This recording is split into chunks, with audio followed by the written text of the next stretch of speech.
Hello guys, welcome to my another blog. তো আজকে আমরা চলে এসেছি আমাদের গাপ্পি ফার্মে। তো আপনারা কিভাবে আপনাদের গাপ্পি মাছের বা কোনো অ্যাকোরিয়ামের মাছের কালার কিভাবে খুবই সুন্দর করতে পারেন এবং কম খরচে কিভাবে পুষ্টিকর খাবার খাওয়াতে পারেন, তো আমরা এটা নিয়ে আজকে আলোচনা করব। তো চলুন বেশি কথা না বাড়িয়ে শুরু করা যাক আজকের ভিডিও। তো আপনাদের প্রথমে নিতে হবে এরকম কিছু পুঁইশাকের পাতা। আপনারা কোনো বাজারে বা কোনো জায়গায় এগুলো পেয়ে যাবেন। তো আপনাদের ফার্স্টে এগুলো নিতে হবে, নিয়ে খুব সুন্দরভাবে ধুয়ে নিতে হবে।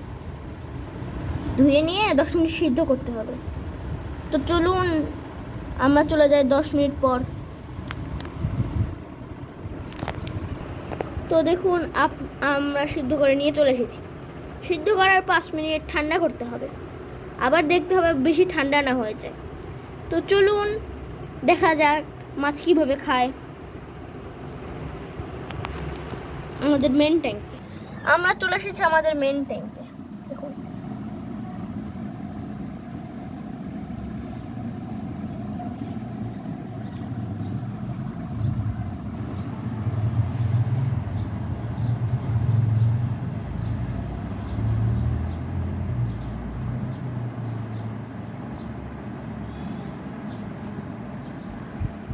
তো চলুন আমরা এবার দিয়ে আসি আমাদের ফ্রাইস ট্যাঙ্ক। এটা হলো আমাদের ফ্রাইস ট্যাঙ্ক।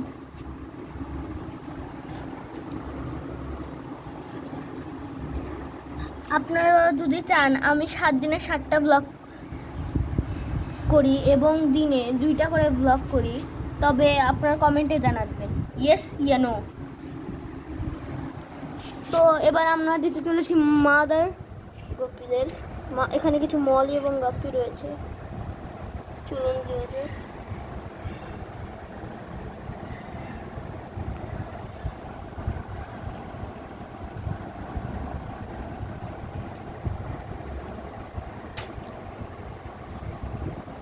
এবার তুলুন আমাদের এক্সোটিক গাপ্পি। যখন এই যে আমাদের কিছু এক্সোটিক গাপ্পি,